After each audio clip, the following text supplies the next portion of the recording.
Suis-je mauvais d'avoir refusé de prêter de l'argent à un pote alors que je venais de m'acheter une paire à 900 €? Hello, je sais pas si je suis mauvais, mais je vais vous raconter mon histoire. J'ai un pote, on se connaît depuis le lycée.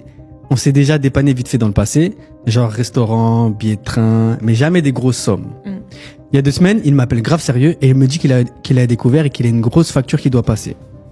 Il me demande si je peux lui avancer 250 €. Sauf que 2 jours avant, je me suis acheté une paire à 900 balles, une paire que je voulais depuis des mois. Je lui ai dit que j'étais chaud de l'aider, mais que là, j'étais en galère moi aussi et que j'avais des imprévus. En réalité, j'avais l'argent. Mais j'ai pensé à toutes les fois où je lui passais de l'argent et qu'il m'a jamais remboursé. Et il m'a juste répondu, ok, t'inquiète. Mais j'ai senti que ça l'avait touché. Il avait le seum. Ouais. J'ai pas culpabilisé direct, mais depuis, je me demande si j'étais un peu un chien. Suis-je mauvais? Parlons de ceux-là qui remboursent pas. Aujourd'hui, on va parler de vous. Franchement, parce que en ça, tu vois, j'aurais pu dire, vas-y, si c'est vraiment ton pote et tout, j'avoue, t'es mauvais. Il est en galère près de lui, tu vois. Ouais. Mais en vrai, lui, il rembourse pas, frère. Donc, au bout d'un moment, je suis pas ta banque, tu vois. Ça dépend, tu vois, il y a des petites sommes, vas-y, il me rembourse même pas, je m'en fous. Mais il y a des sommes, même moi, en fait, je travaille pour ça. Tu vois ce que je veux dire? Et les gens, en plus, bon, lui, on dirait il est en galère, mais il y a des gens à qui tu prêtes de l'argent. Après, tu le vois, ils vont en vacances, mais ils t'ont pas remboursé. Comment ça, en fait? Donne mon argent. Mais pour moi, ça, c'est maladif, ça. En plus, là, on arrive en été et je sais pas si tu remarques, chaque année sur Snap, il y a des mecs qui disent une pensée à tous ceux qui vont partir en vacances avec l'argent des gens. Ouais. Non, mais vraiment. C'est vraiment un truc de ouf de faire ça. Ça, c'est le pire du pire, ça. Ceux qui vont à Marrakech, ils flambent là, et dans des bouteilles d'alcool et tout, alors que c'est même pas leur argent, l'argent, on leur a prêté.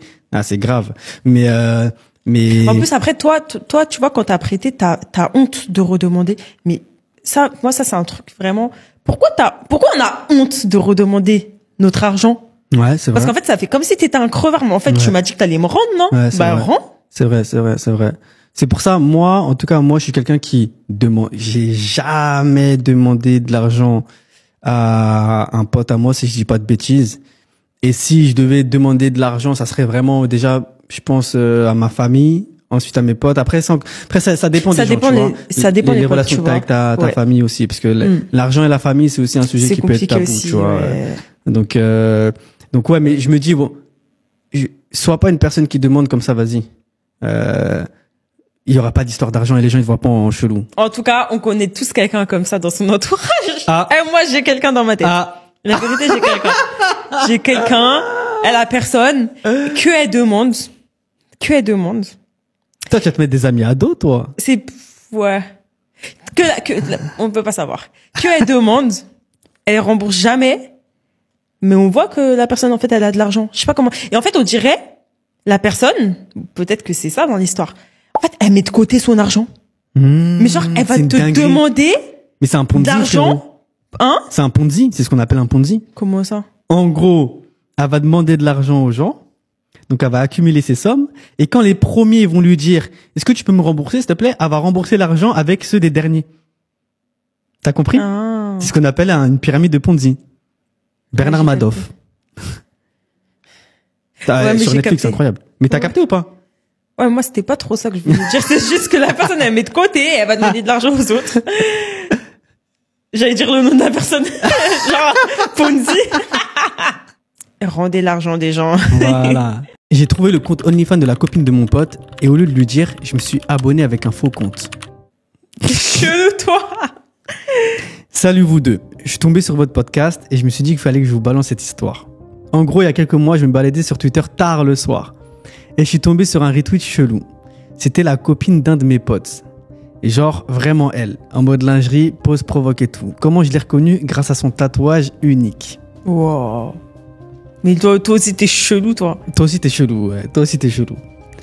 J'ai cliqué par curiosité et bim, lien de redirection OnlyFans. Wow. J'ai pas su quoi faire et je me suis dit, je peux pas lui balancer comme ça. Mais je pouvais pas non plus ignorer. Alors, je me suis abonné avec un compte anonyme. Juste pour être sûr. Arrête, mon frère. Mon œil. Pour voir si c'était bien elle. Si c'était sérieux ou si c'était un délire. Spoiler, c'était bien elle et elle était active. Je me suis dit que j'allais lui en parler, mais j'ai pas eu le courage et j'ai continué à checker. Maintenant, ça fait 2 mois. Mon pote est à fond sur elle, il sait rien et moi, je suis là à mater ça dans l'ombre. Mais je me sens sale et j'arrive pas à arrêter. Je comprends maintenant d'où vient son train de vie. Eh, toi, la vérité, toi, t'es chelou. Parce que là, t'as dit, c'était pour checker, maintenant tu dis, tu mates dans l'ombre. Non, mais en tout cas, moi, je dis, tu dois dire à ton pote, regarde ta go, elle fait quoi, wesh. Tu peux pas... En fait, là, En fait, à la base, t'avais un bon truc, tu vois. Comment on dit un bon... T'avais un bon positionnement par rapport à la situation. Voilà. Et là, le fait que ça fait 2 mois que tu mates, ça t'a fait chavirer. Ouais, de l'autre côté. T'es devenu chelou. Mais ouais. ça veut dire qu'en vrai, la meuf de ton pote, elle t'attire, mon gars, c'est tout. Bah oui. En vrai. T'aimes bien son contenu. Et t'aimes bien son contenu, tu valides. Tu mets des likes. C'est ça que ça veut dire. Non, mais en plus, tu t'es abonné, ça veut dire tu payes. Ouais. Tu payes, en fait, pour la théma. C'est une folie. T'es chelou. Mais En fait, là, t'es en train de trahir ton pote. C'est ça. Le truc, c'est que tu deviens un mauvais ami. Et ça fait flipper d'avoir des amis comme ça, honnêtement. Ah là, les amis là qui font genre c'est tes potes, mais en secret, ils kiffent ta meuf là ou la mat là. C'est chaud, ça. C'est chaud de ouf, mon gars. C'est chaud, moi, c'est ma hantise. C'est pour ça que j'ai pas d'amis. T'as mort des amis. J'ai mort des potes.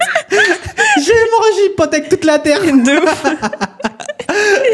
Non, mais déjà, le concept de OnlyFans, que ce soit les garçons, les filles, tu vas payer un abonnement pour un contenu de voir des pieds ou autre de filles.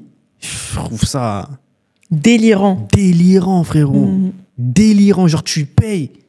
C'est une dinguerie, mais bref, ça sera peut-être un autre sujet dont